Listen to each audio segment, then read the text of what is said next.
प्रिय क्रांती मित्र हो, जय भीम, जय अशोक, जय संविधान, जय भारत। महाराष्ट्रामध्ये सध्या थंडीची लाट पसरलेली आहे। निसर्गानुसार जरी ही थंडीची लाट पसरली असली तरी महाराष्ट्राच्या राजकारणात मात्र गरमी निर्माण झालेली आहे। स्थानिक स्वराज्य संस्थांच्या निवडणुकांच्या तारखा जाहीर झाल्यात। काल महानगरपालिका नगरपालिकांचे प्रभागातील जागेंचे आरक्षण जाहीर झालं आणि महाराष्ट्राच्या राजकारणामध्ये एक प्रचंड अशी गरमी वाढलेली आहे।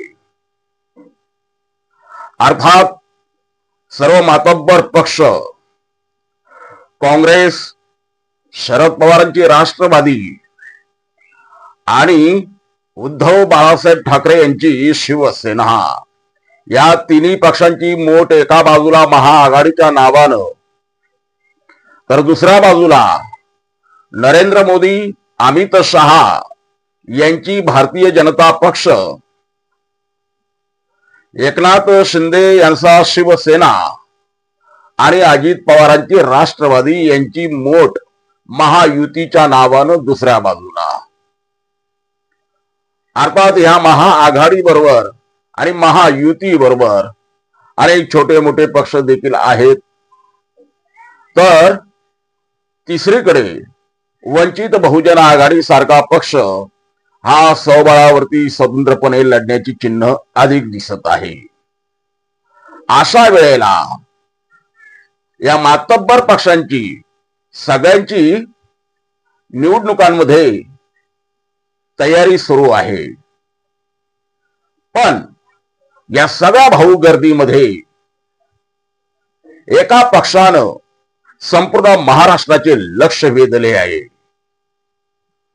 तो पक्ष म्हणजे तमाम लोकशाहीवाद्यांच्या रक्तात पेटलेले महामानव, मानवी स्वराज्याचे महान संस्थापक, विश्ववंदनीय विश्वरत्न डॉक्टर बाबासाहेब आंबेडकर यांचे धाकटे आणि लाडके नातू, संविधान रक्षक सर सेनानी, रिपब्लिकन सेना प्रमुख, सन्माननीय आदरणीय आनंदराजी आंबेडकर साहेब यांच्या नेतृत्वाखालील रिपब्लिकन सेनेनं संपूर्ण महाराष्ट्रामध्ये स्वतःकडे लक्ष वेधण्यात यश मिळवलेलं आहे।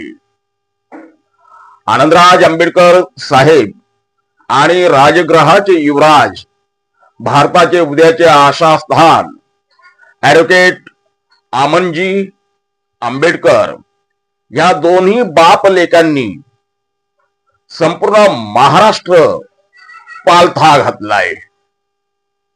संपूर्ण महाराष्ट्रामध्ये खेडोपाड्यात हे दोन बाप लेक प्रत्यक्ष गेले।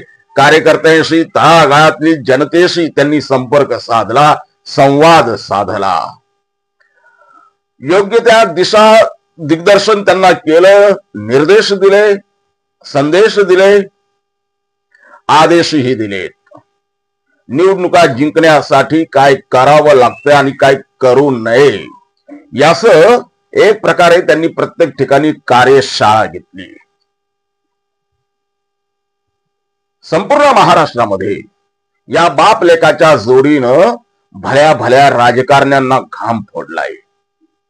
भल्या भल्या राजकारण्यांच्या पायाखालची वाळू या बाप लेकांच्या झंझावाती दौऱ्यामुळे घसरलेली आहे। आणि या अर्थात या दोन्ही बाप लेकांना, सन्माननीय आनंदराज आंबेडकर साहेबांना आणि सन्माननीय आमनजी आंबेडकरांना महाराष्ट्राच्या तळागाळातील जनतेचा उत्स्फूर्तपणे पाठिंबा मिळत आहे। फक्त बौद्ध समाजातूनच नव्हे तर 18 पगड जाती समूहाचा पाठिंबा, समर्थन आनंदराज आंबेडकर साहेबांना प्राप्त होताना आपण पाहतोय। आम्ही स्वतः या सगळ्या घडामोडींचे साक्षीदार आहोत। अनेक ठिकाणी साहेबांबरोबर जाण्याचा योग आला, त्यामुळे याची देही, याची डोळा ते समर्थन पाहता आलं, जनतेचं प्रेम पाहता आलं। साहेबांवरती जनतेचं प्रचंड असं प्रेम आहे, ते आमच्या डोळ्याने आम्हाला पाहता आलं। मित्रांनो, आनंदराज आंबेडकर साहेब आणि आमनजी या दोन्ही बापलेकांनी संपूर्ण महाराष्ट्रामध्ये फिरून कार्यकर्त्यांच्या तयारीचा आढावा घेतलाय, निवडणुकीचा आढावा घेतलाय. आपण कुठपर्यंत सक्षम आहोत निवडणुका लढविण्यासाठी, आपला कोणकोणत्या मतदारसंघात प्रभाव आहे, आपण कोणकोणत्या मतदारसंघात निर्णायक भूमिका बजावू शकतो, या संपूर्ण गोष्टींचा या बापलेकांनी आढावा घेतला. अर्थात त्यांना साथ मिळाली रिपब्लिकन सेनेतल्या ज्येष्ठ आणि श्रेष्ठ नेत्यांची. यामध्ये अर्थातच महाराष्ट्राचे सचिव सन्माननीय विनोदजी काळे, महाराष्ट्राच्या रिपब्लिकन सेना युवक आघाडीचे अध्यक्ष सन्माननीय किरणजी घोंगडे, रिपब्लिकन सेना विद्यार्थी आघाडीचे महाराष्ट्र अध्यक्ष सन्माननीय विवेकजी बनसोडे, रिपब्लिकन विद्यार्थी सेनेचे मुंबई अध्यक्ष सन्माननीय आशिष गाडे, रिपब्लिकन सेनेचे राष्ट्रीय उपाध्यक्ष डॉक्टर सूर्यवंशीजी, सुशील सूर्यवंशीजी, महाराष्ट्राचे नेते प्राचार्य सुनील वाकेकरजी, रिपब्लिकन सेना विदर्भ प्रदेश अध्यक्ष सन्माननीय प्रफुल्ल भाऊ शेंडे, पश्चिम महाराष्ट्राचे विदर्भ सेना प्रमुख श्री शैल गायकवाड, कोकण प्रदेशाध्यक्ष असतील, आमचे उत्तर महाराष्ट्राचे प्रदेशाध्यक्ष असतील, मराठवाड्याचे प्रदेशाध्यक्ष असतील, या सगळ्यांनी प्राण ओतलाय, बैठकांचा झंझावात लावलाय. आढावा बैठका घेऊन त्यांनी निवडणूक तयारी पूर्ण केलेली आहे.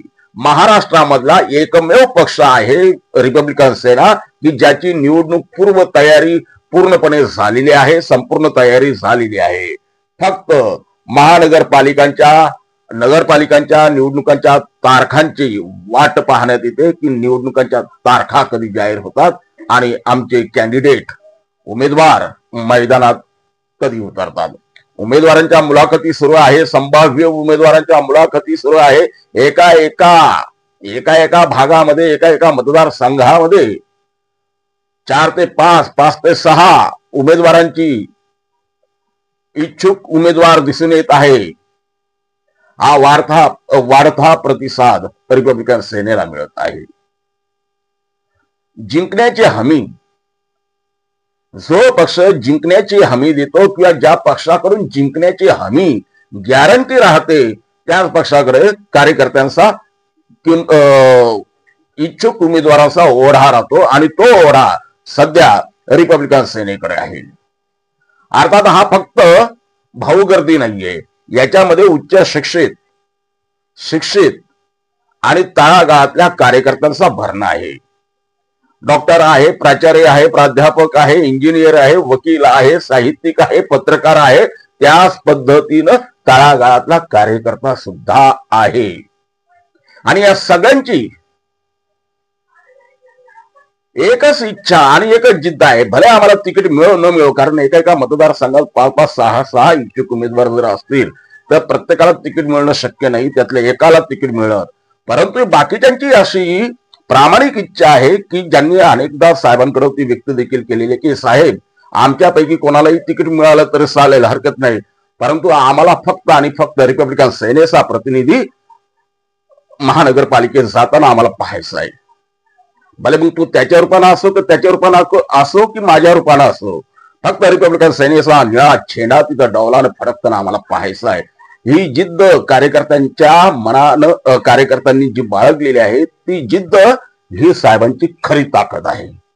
असा त्यागी कार्यकर्ता कुठं मिळत नसतो. तो त्यागी कार्यकर्ता हा आनंदराज आंबेडकर साहेबांना मिळाला. मला वाटतं ही त्यागी कार्यकर्ता हा आनंदराज आंबेडकर साहेबांचं एक बलस्थान आहे, एक शक्तिस्थान आहे.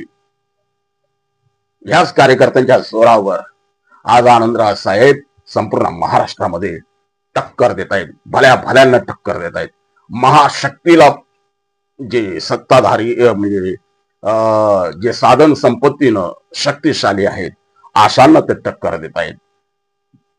रिपब्लिकन सेनेमध्ये भले एकही साखर सम्राट नसेल, रिपब्लिकन सेनेमध्ये एकही मद्य सम्राट नसेल, म्हणजे दारू सम्राट नसेल, रिपब्लिकन सेनेमध्ये एकही शिक्षण सम्राट नसेल, परंतु रिपब्लिकन सेनेमध्ये निस्वार्थी कार्यकर्त्यांचा भरणा आहे आणि हीच खरी ताकद रिपब्लिकन सेनेची आहे.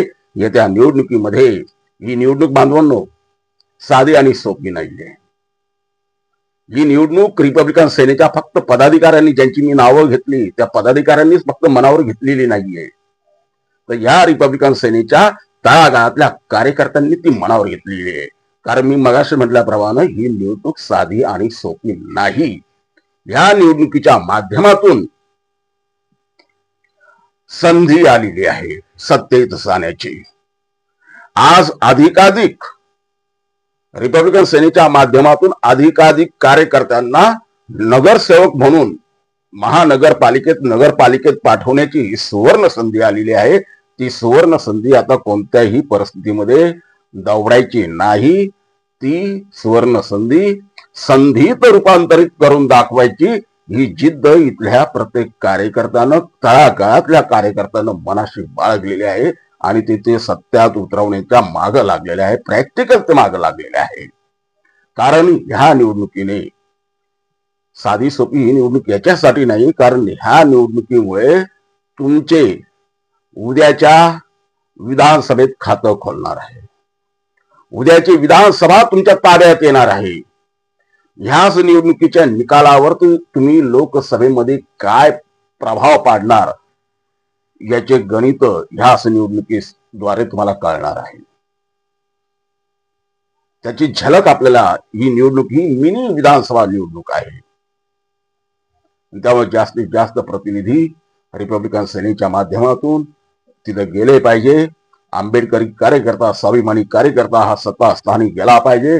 यासाठी स्वतः आनंदराज आंबेडकर साहेब मैदानात उतरलेल्या असल्यामुळे कार्यकर्त्यांमध्ये 10 हत्तीचं नव्हे 100 हत्तींचं बळ आलेलं आहे. बघूया रिपब्लिकन सेनेच्या वाट्याला किती जागा येतात. पण जेवढ्या काही जागा रिपब्लिकन सेनेच्या वाट्याला येतील 100 पैकी 100 जागा जिंकून आणायची ताकद आणि जिद्द कार्यकर्त्यांमध्ये आहे. जितक्या जागा आमच्या वाटेला येतील तेवढ्या जागा निवडून आणून 100% निकाल आमच्या बाजूने लावण्याची जिद्द इथला कार्यकर्ता बाळगून आहे. त्यांच्या जिद्दीला फळ मिळते का नाही, त्यांच्या कष्टाला फळ मिळते का नाही, ह्याच निवडणुकीमधून आपल्याला कळणार आहे. तोपर्यंत जय भीम. क्रांती मित्र हो, भीम पॅंथर या आपल्या हक्काच्या यूट्यूब चॅनलला कृपया सबस्क्राईब करून आम्हाला विषमतावादी शक्तींच्या विरोधात लढण्यासाठी बळ द्या, शक्ती द्या, ऊर्जा द्या. कमेंट करा, लाईक करा, शेअर करा.